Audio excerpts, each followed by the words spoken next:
السلام علیکم viewers, welcome to کتاب نگری یوٹیوب چینل۔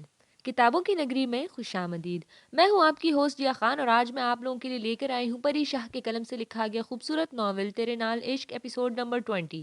ایپیسوڈ کی جانب بڑھنے سے پہلے چینل کو کر لیجیے سبسکرائب، ویڈیو کو لائک اور بیل آئیکن دبا دیجیے تاکہ ہمارے آنے والی ہر ایپیسوڈ آپ تک پہنچے۔ اب بڑھتے ہیں ایپیسوڈ کی جانب۔ شادی مبارک ہو۔ گلاب کے پھولوں کا گلدستہ اس کی طرف بڑھا کر وہ زخمی مسکراہٹ کے ساتھ بولا، تو تم کیوں آئے ہو یہاں؟ لفظ ٹوٹ ٹوٹ کر ادا ہوئے، گلدستے کو اس نے ہاتھ بھی نہیں لگایا تھا۔ سامنے والا اذیت سے مسکرایا، تم مجھے آپ کہتی تھی، جاؤ تم یہاں سے۔ وہ یہاں وہاں دیکھتی گھبرا کر بولی، اگر کسی نے دیکھ لیا تو وہ کیا جواب دے گی کہ یہ کون ہے؟ اگر مہر نے دیکھ لیا تو؟ سوچ کر ہی اس کا سر چکرانے لگا۔ بے فکر رہو تم، تمہارے شوہر نے بلایا ہے۔ اس نے ابیر کی مشکل آسان کی، خدا کا واسطہ ہے چلے جاؤ یہاں سے۔ بے بسی سے اس کے آنکھوں میں آنسو آ گئے۔ کتنی مشکل سے وہ سب کچھ بھول کر آگے بڑھی تھی، اور پھر سے وہ سامنے آ کھڑا ہوا تھا۔ ابھی تو مہر اور اس کا رشتہ ٹھیک ہوا تھا، اور پھر وہ کوئی گڑبڑ نہیں چاہتی تھی۔ میں تو سمجھتا تھا کہ تم مجھ سے محبت کرتی ہو، لیکن تم تو بہت جلدی بھول گئی مجھے۔ ضبط سے لہو رنگ ہوتی نظروں سے اس کا چہرہ دیکھتا وہ آہستہ سے بولا تھا، وہ تو یہی سوچ کر یہاں آیا تھا کہ اس کو دیکھنے کے بعد اس کے تڑپتے دل کو سکون مل جائے گا، لیکن ایسا کچھ نہیں ہوا تھا۔ دل تو مزید باغی ہو چلا تھا۔ وہ معافی مانگنا چاہتا تھا، لیکن اس کو ایسے روپ میں کسی اور کے پہلو میں دیکھ کر اس کے سینے میں جیسے آگ ہی لگ گئی تھی۔ بکواس بند کرو اور جاؤ یہاں سے۔ اب اس کو غصہ آ گیا تھا۔ ہمدان زخمی نظروں سے اس کو دیکھتا گلدستہ ٹیبل پر رکھتا آہستہ سے سر ہلا کر سٹیج سے نیچے اتر گیا۔ ابیر اس کے جاتے ہی صوفے پہ ڈھہ سی گئی، بدن لرزنے لگا تھا۔ آنکھیں بند کیے وہ صوفے کی پشت سے ٹیک لگا گئی۔ اس کا دل کر رہا تھا ابھی اس کی نظروں کے سے کہیں غائب ہو جائے، لیکن ایسے اٹھ کھڑا جانا اچھا نہیں لگتا کہ سب لوگ اس کے لیے ہی آئے تھے۔ کچھ دیر بعد شازیہ بیگم کسی کو لے کے اس کے پاس آئی تو وہ سیدھی ہو کر زبردستی مسکراہٹ ہونٹوں پہ سجا کر بیٹھ گئی۔ لگتا ہے نئے دوست بنا لیے ہیں تم نے؟ اپنے پیچھے سے جانی پہچانی آواز سن کر حفصہ کراہ کر رہ گئی۔ اتنے دن اگنور کرنے کے بعد وہ بھی سامنے آ ہی گیا تھا۔ اوکے مس حفصہ، کل ملتے ہیں آفس میں۔ ہمدان کو دیکھ کر اس نے وہاں سے جانا ہی بہتر سمجھا۔ تم کیوں آئے یہاں؟ اس نے غصے سے پوچھا۔ جس وجہ سے تم آئی۔ سامنے آتے اس نے کافی اطمینان سے جواب دیا، حالانکہ آنکھیں ضبط سے لال انگار ہو رہی تھی۔ کیا کوئی کسر رہ گئی تھی اس کو برباد کرنے کی جو پوری کرنے یہاں بھی آ گئے ہو؟ حفصہ کا بس نہیں چل رہا تھا کہ اس کا کیا کر دے۔ جو کرنے آیا تھا اس کی ہمت نہیں ہو رہی۔ تم بتاؤ اگنور کیوں کر رہی ہو؟ ایک قدم اس کے قریب آتے اس نے ذرا روب سے پوچھا۔ میری مرضی، جو بھی کروں، تم مجھ سے دور رہو۔ وہ دبے دبے غصے سے بولی، پلیز حفصہ، کیا تم میری ایک غلطی معاف نہیں کر سکتی؟ کیا ہماری اتنے سالوں کی دوستی اتنی کمزور تھی کہ میری ایک غلطی کی وجہ سے ٹوٹ گئی؟ میں ابیر سے معافی مانگ لوں گا، پر پہلے تم مجھے معاف کر دو۔ مجھے احساس ہے میں نے غلط کیا تھا، پر ایک موقع تو خدا بھی دیتا ہے نا۔ وہ بے بسی سے آخر کی حد پہ تھا۔ کسی ضبط سے وہ اپنے آنسو روکے کھڑا تھا، وہی جانتا تھا۔ پہلی بات، تم نے غلطی نہیں کی، گناہ کیا ہے، ایک پاک دامن عورت پہ بہتان لگا کر، اور جو ہماری اتنے سالوں کی دوستی تھی اس کے ٹوٹنے کی وجہ بھی تم ہو۔ تمہاری بات ایک موقع خدا دیتا ہے، اور میں خدا نہیں ہوں، تو مجھ سے کسی بھلائی کی امید نہیں رکھنا۔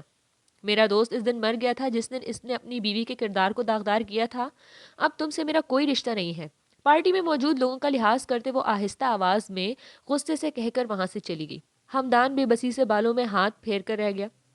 آپ وہی انکل ہیں نا؟ کسی بچی کی آواز سن کر اس نے جلدی سے اپنی نم آنکھیں صاف کی اور سامنے دیکھا جہاں ابیر کھڑی تھی۔ مسکرا کر دیکھ رہی تھی۔ جی میں وہی ہوں۔ پھیکا سا مسکراتے وہ گھٹنوں کے بل اس کے سامنے بیٹھ گیا۔ آپ کا درد ٹھیک ہوا؟ ابیہا نے معصومیت سے پوچھا۔ ہمدان اس کی یادداشت پہ حیران ہوا۔ بچے کچھ ٹائم پہلے کھانا کھایا یاد نہیں رکھتے، اس پر ابیہا کو وہ یاد تھا، اور اس کا درد بھی نہیں۔ ہمدان نے نفی میں سر ہلایا۔ کیوں؟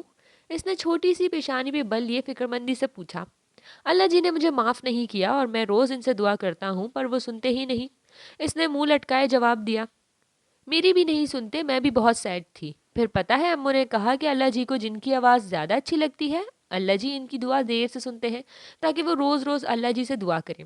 میں بھی اللہ سے روز دعا کرتی ہوں، آپ بھی کرنا۔ امو کہتی ہیں اللہ جی کبھی اپنے بندے کو خالی ہاتھ نہیں لوٹاتے۔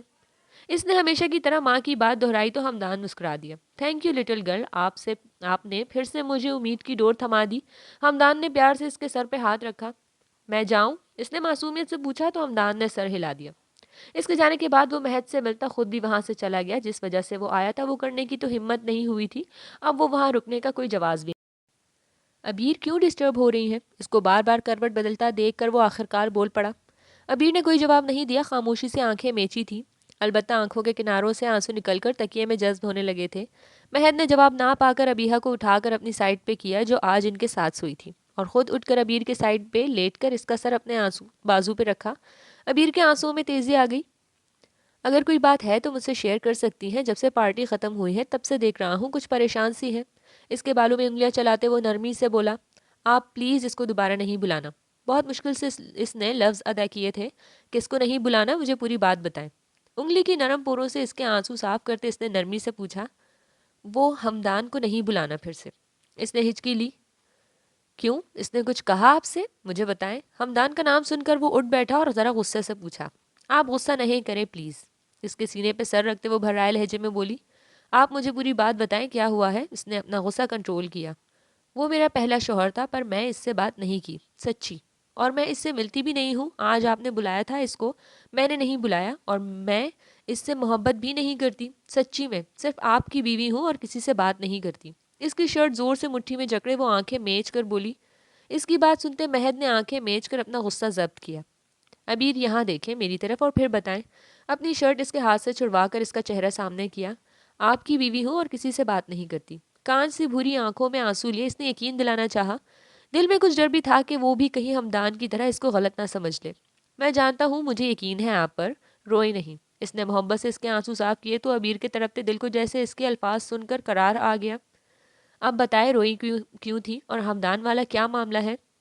کچھ دیر بعد اس کے آنسو خشک ہوئے اس نے نرمی سے پوچھا، وہ میرا کزن ہے۔ جب میرے پاپا کی ڈیتھ ہوئی تھی نانی نے میرا اس سے نکاح کروا دیا۔ وہ نہیں کرنا چاہتا تھا، پر ماموں اور نانی کے کہنے پر اس نے کر لیا۔ لیکن میرے ساتھ کوئی رشتہ نہیں رکھا۔ میں نانی کے کمرے میں رہتی تھی، کبھی کبھی وہ کسی کام کے لیے بلا لیتا، ورنہ کبھی بات نہیں کرتا تھا۔ 2 سال تک ہم نکاح میں ہونے کے باوجود اجنبیوں کی طرح رہے۔ پھر جس دن اس کو ماڈلنگ کا موقع ملا اس نے مجھ پر الزام لگا کر مجھے طلاق دے دی اور گھر سے نکال دیا۔ میں اب اس کی شکل بھی نہیں دیکھنا چاہتی اور اس سے بات بھی نہیں کرتی۔ وہ پتہ نہیں کیوں آیا تھا، میں نے بات نہیں کی اس سے، سچی۔ آہستہ اس نے سب کچھ بتا دیا۔ مہد کے چہرے کی طرف دیکھا جو اب غصے سے سرخ ہو رہا تھا۔ اس کی ہمت بھی کیسے ہوئی آپ پہ الزام لگانے کی؟ میں چھوڑوں گا نہیں اس ذلیل انسان کو۔ مہد کا دل کر رہا تھا وہ سامنے ہو اور اس کا منہ توڑ دے۔ کتنا وقت اس نے ہمدان کے ساتھ کام کیا تھا اور اس کی اچھی بات چیت تھی، لیکن وہ اتنا گھٹیا بھی ہو سکتا ہے اس نے سوچا نہیں تھا۔ ابیر بیوی تھی اس کی، چاہے نکاح زبردستی ہی ہوا تھا، لیکن 2 سال کسی کو جاننے کے لیے کم نہیں ہوتے۔ مہد 2 مہینے میں جان گیا تھا کہ وہ کیسی ہے، اور ہمدان 2 سال میں سمجھ نہیں سکا۔ آپ پلیز غصہ نہیں کریں، اور آپ اس سے کبھی نہیں ملیں گے۔ ابیر نے اس کا ہاتھ اپنے ہاتھ میں لے کر التجا کی۔ میرا دل کر رہا ہے اس ذلیل انسان کو گولی مار دوں۔ مہد نے دانت پیسے، اگر آپ اس سے ملے یا آپ اس کے بارے میں بات کی تو میں ناراض ہو جاؤں گی اور مانوں گی بھی نہیں۔ اس نے معصوم سی دھمکی دی۔ ابیر آپ، اچھا ٹھیک ہے، نہیں کروں گا کچھ، پلیز۔ مزید آنسو نہیں، وہ کچھ سخت کہنے لگا تھا، پر ابیر کی آنکھوں میں پھر سے آنسو دیکھ کر اس نے خاموش رہنا بہتر سمجھا۔ بہت مشکل سے میری لائف میں سب ٹھیک ہوا ہے، میں اب اور کوئی مشکل نہیں چاہتی، اور اس انسان کی وجہ سے تو بالکل بھی نہیں۔ بس آپ اور ابیہا میرے پاس ہیں، مجھے کچھ نہیں چاہیے اور۔ بھرائی آواز میں کہتی وہ مہد کے سینے پہ سر رکھ گئی۔ میں تو بہت بہادر سمجھتا تھا آپ کو، پر آپ تو اتنی کمزور سی ہیں۔ اپنی ڈائری میں اتنی اچھی اچھی باتیں لکھی ہوئی ہیں، پر عمل تو کرتی نہیں ہے۔ اس کے بعد سہلاتے اس نے موضوع بدلا۔ آپ نے میری ڈائری پڑھی؟ اس نے سر اٹھا کر خفگی سے مہد کو دیکھا۔ نہیں، وہ بس ایسے ہی نظر پڑ گئی تھی تو دیکھ لی۔ اس کے تیور دیکھ کر مہد کو اپنے غلط الفاظ کا احساس ہوا۔ نظر پڑ گئی تھی تو اٹھا کر مجھ سے پوچھے بغیر پڑھ لی؟ ابیر نے گھورا۔ زیادہ نہیں، بس کچھ صفحے ہی پڑھے تھے۔ اس کو سمجھ نہ آئی کیسے اپنی صفائی دے۔ شرم تو نہیں آئی کسی لڑکی کی ڈائری پڑھتے؟ ابیر افسوس سے سر ہلاتی اپنی جگہ پہ لیٹ گئی۔ کسی لڑکی کی ہوتی تو ضرور شرم آتی، پر آپ تو میری بیوی ہیں۔ وہ بھی ہلکا سا مسکرا کر اس کے ساتھ ہی دراز ہو گیا۔ اس کا دھیان ہمدان سے ہٹ چکا تھا۔ بڑی جلدی پتہ چل گیا بیوی کا؟ اس کے بازو پہ سر رکھتے اس نے میٹھا سا طنز کیا تو مہد ہنس پڑا۔ اس کو ہنستے دیکھ ابیر خود بھی مسکرا دی۔ کافی کا مگ ہاتھ میں لیے پرسوچ نظریں دور تک پھیلے سیاہ اندھیرے کو دیکھ رہا تھا۔ نظریں تو اس کی تاریکی پہ تھیں، لیکن دل و دماغ میں سر اٹھانے والی سوچیں آج بھی بے لگام ہی تھیں۔ وہ سوچیں بھی ایسی تھیں کہ بچوں کی طرح ہر وقت ڈنک مارتی تھیں۔ ہر بار صرف وہی یاد آتی تھی، گھر میں ہر جگہ نظر آتی تھی۔ جب وہ یہاں تھی تو کبھی سامنے ہو کر بھی نظر نہ آئی، اور اب جب وہ یہاں سے چلی گئی تھی تو صرف وہی نظر آتی تھی۔ اب وہ کسی اور کی تھی، کسی اور کے پہلو میں تھی۔ یہ سوچ کر ہی اس کے دل و دماغ میں آگ لگانے کو کافی تھا۔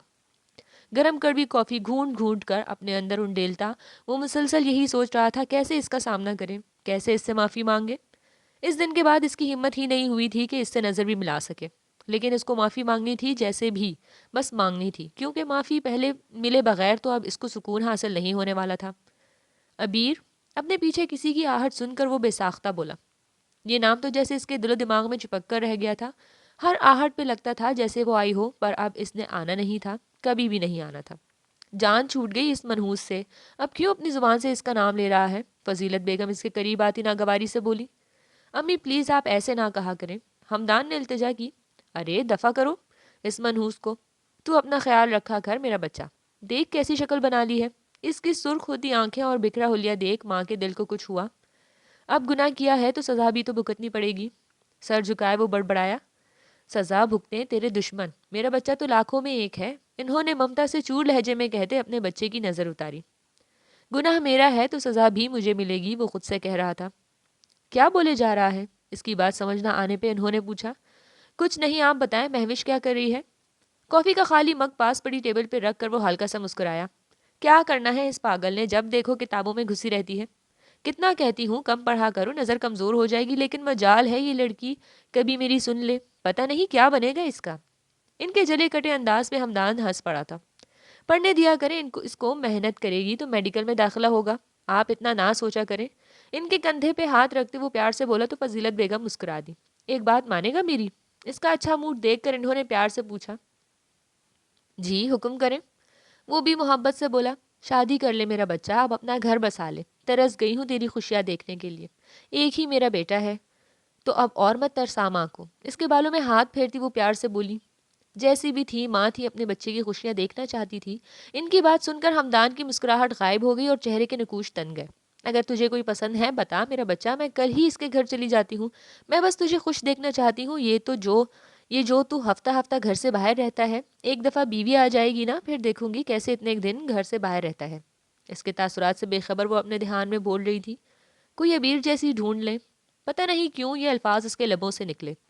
ابیر کا نام سن کر فضیلت بیگم جو کچھ اور کہنے لگی تھی، چپ ہو کر ہمدان کا چہرہ دیکھنے لگی، جو اب کرسی کی پشت سے ٹیک لگائے سیاہ آسمان پہ نظر آتے تارے دیکھ رہا تھا۔ دماغ ہلا ہوا ہے تیرا؟ کیا بکواس کیے جا رہا ہے؟ اتنی مشکل سے اس منحوس لڑکی سے جان چھوٹی ہے، اب تو پھر سے ویسے ہی لانا چاہتا ہے؟ ہمیشہ کی طرح ابیر کے نام پر اس کے لہجے میں ان کی اندیکھی سے نفرت محسوس ہوئی تھی۔ پلیز امی آپ اس کو ایسے نہیں کہا کریں، وہ تو بے قصور تھی، غلطی تو ہم سے ہوئی تھی، میں نے کبھی اس کی قدر نہیں کی، پر اب احساس ہو رہا ہے ہم نے اس کے ساتھ بہت غلط کیا۔ میں اس سے اپنے کیے کی معافی مانگنا چاہتا ہوں، پر سمجھ نہیں آتا کیا کہوں، اس سے کیسے کہوں کہ معاف کر دے مجھے؟ میرا گناہ اتنا بڑا ہے کہ اس کے سامنے معافی بھی چھوٹا اور حقیر لگتا ہے۔ نظریں دور آسمان پہ جمائے وہ جیسے خود سے بات کر رہا تھا۔ ہمدان میری بات کان کھول کر سن لے، وہ چلی گئی ہے، اب اس کا تجھ سے کوئی تعلق نہیں ہے، تو بہتر ہے تو اب اس کو بھول جا۔ میں کل ہی کسی سے کہتی ہوں تیرے لیے کوئی اچھی سی لڑکی ڈھونڈے، شادی ہو جائے گی تو پھر اس کا بھوت دماغ سے اتر جائے گا۔ فضیلت بیگم غصے سے کہتی وہاں سے چلی گئی۔ ہمدان اذیت سے مسکرایا۔ اب یہ اذیت ہی اس کے حصے میں تھی اور یہ اس نے اپنے لیے خود چنی تھی۔ تو جناب کیسی لگی آج کی قسط؟ اپنے تبصرے ہم سے ضرور شیئر کیجیے گا۔ کیا ہونے والا ہے آگے کی کہانی میں؟ کیا ہمدان مانگ سکے گا معافی؟ کیا ابیر کرے گی ہمدان کو معاف؟ جاننے کے لیے انتظار کیجیے اگلی قسط کا۔ خوش رہیں اور خوش رکھیں۔ اللہ حافظ۔